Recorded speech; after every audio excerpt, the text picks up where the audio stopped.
Greetings, garden friends. I hope you're all doing great. Welcome back. Today, this is part two of basically making your own compost, how to make great potting soil from your compost. So when we left off, I was talking about vermiculite, perlite specifically, and in here we have some little wood chunks that we've got from some branches and sticks and twigs from around the yard. This is mainly some little oak that we cut into small little kibble-sized bites of wood. Like I said, we have the perlite, which is basically like volcanic popcorn. It's a mineral that gets heated up and expands, and all the water shoots out, and it gets, I think they heat this thing up to about 1600 degrees Fahrenheit or more, about 900 degrees Celsius.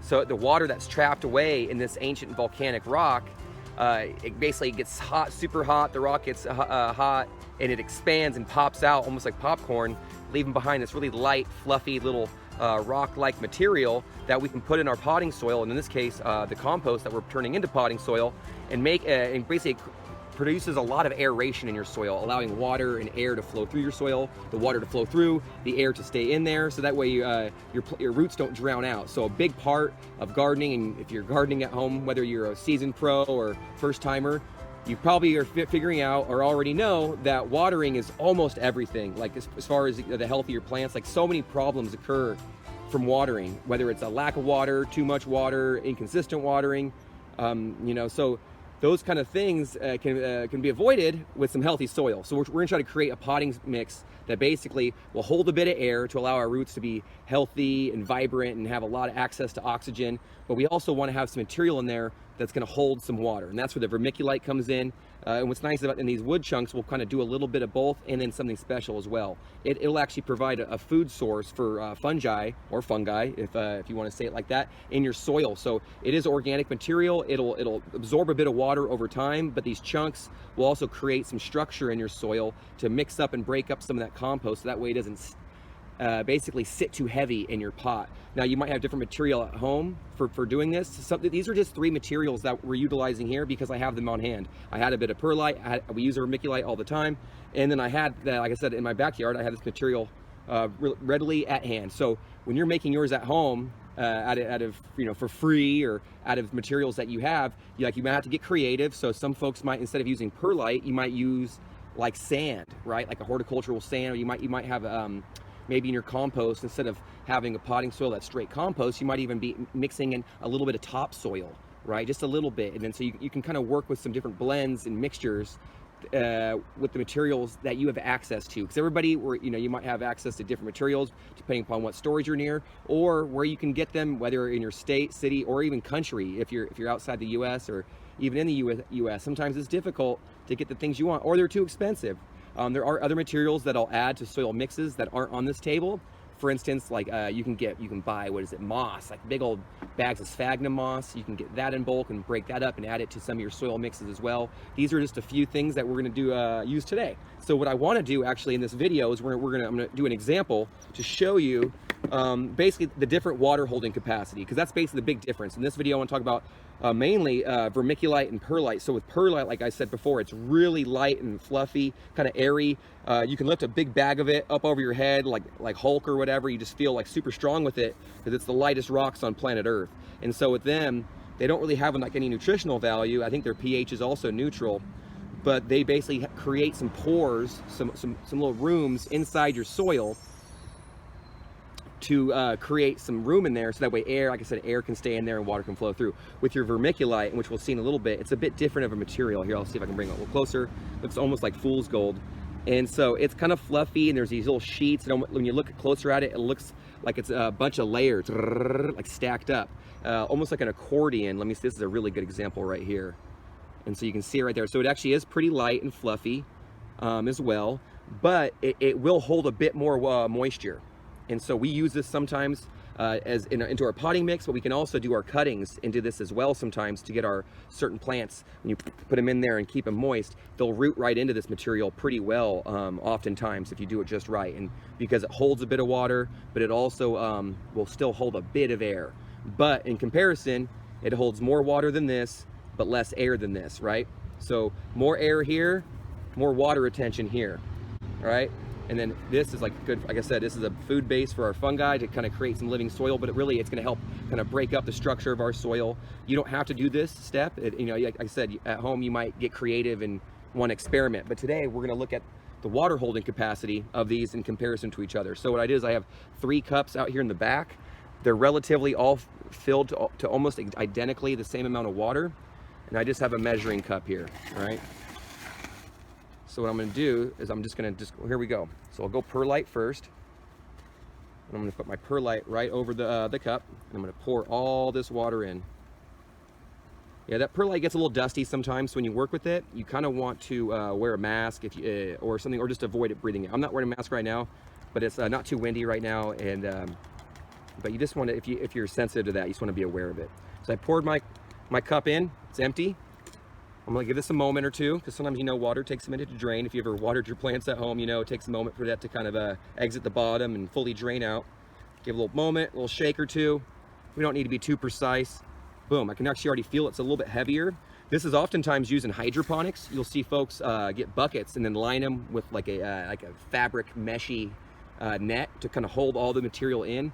But then they'll have water, hydroponic water, nutrient-rich water flowing through it. So you can use perlite, not just with soil, but you can actually have it on its own. It's pretty cool material. I like it's interesting to use. So right here, let's see if we can show you that. We got about half a cup. So, oh, like, look how much water, about a half a cup. Let me let it sit out. I want to be really accurate. Yeah, okay, about half a cup. I'm gonna dump it. Let's go right away. Like I said, this isn't, we don't need to be too sciencey. You're just wanting to see an example. So most of the water right there flowed right through, a lot of it. Let's see here. So here's the wood pieces. Bear. Oh, my dog's out here wanting to play. I better finish this video up quick. All right, so pouring through here so you can see in this one too. A lot of that water just went right through. Oh yeah. Now over time, this will absorb probably a bit more water and hold more water than that. But in the short term, because of all those big chunks in there, you can see it drained about the same, if not a little bit more actually. So you can see the perlite actually even held a little bit more water, but it's still draining. But so pretty similar, but maybe even a little bit more draining because those chunks were so big. So those sizes really matter. Actually, that's a good point. When you're actually buying perlite and the vermiculite, you'll notice you can actually order it oftentimes, depending upon where you're getting online or in a store. They'll sell it in different sizes or different grades. Some of it's really dusty and kind of grainy and small. Same thing with this. You can get more crumbly, you can get medium chunks, you can get bigger chunks. And so they all kind of just different depending upon what your needs are. So kind of keep an eye out for that. So I'm going to dump this and we're going to do one last check here. I'll show you this vermiculite. So the last two did like you know, over a half of a cup to 2/3 of a cup drained out. We got one more to go. We'll see what's up with this vermiculite. Just gonna kind of pour it around.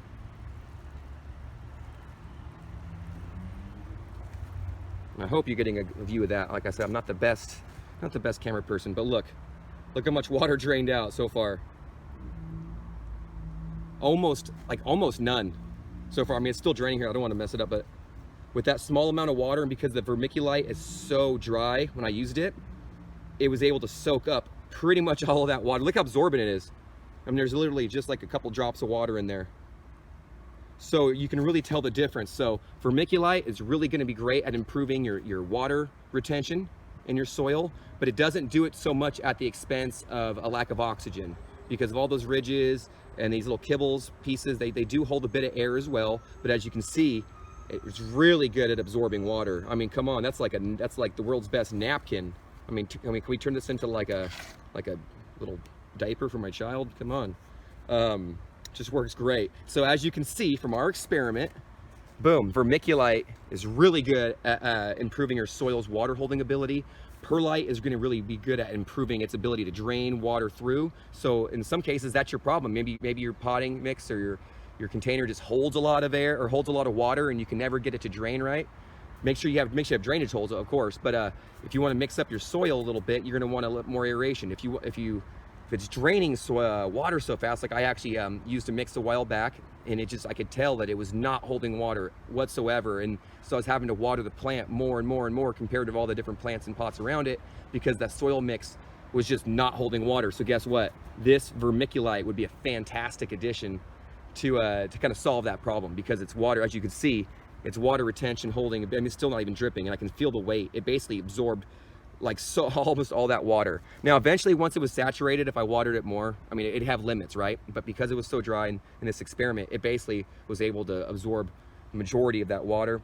You saw from the wood kibble too, it actually really helps improve the drainage of the soil. That's why I like using it in our compost potting mix, because I don't want to have to only rely on the perlite in there for drainage. I like having some little tiny wood pieces in there that can break down over time. Like I said, feed fungi in the soil. We like to have living soil, and so that'll be a little food source for them as well. But also just kind of help create a broken up soil structure where there's different size pieces and pore spaces and opportunity for the water to drain through and air to occupy that soil, so we can have nice, fresh, bright white roots and really healthy plant growth.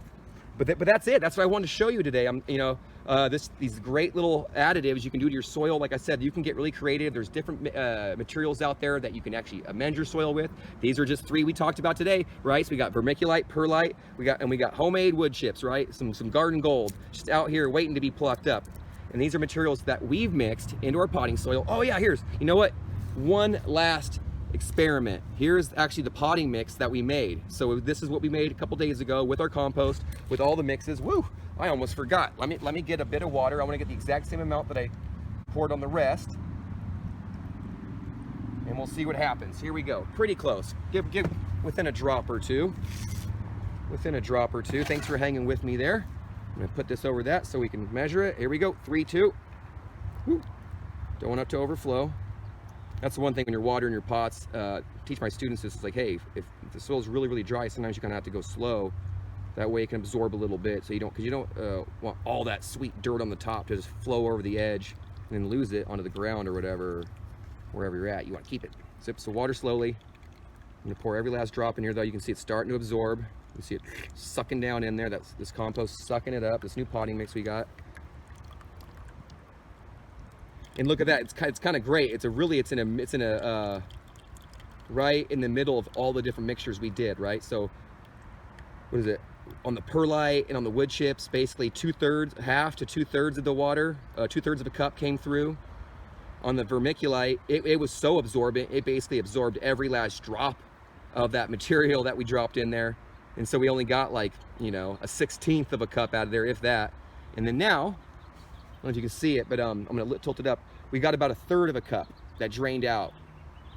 And so what is nice is this potting mix is draining water, right? There is, as you can see, so it did drain water, but it also held water, because these things are about 3/4 of a cup. So you can see it, so it's kind of right in the mix there. It's right in the middle where it's absorbing water, but also draining it as well. That's a good sign. That's what you want for good potting mix, is you want it to be, rich, fertile, well draining.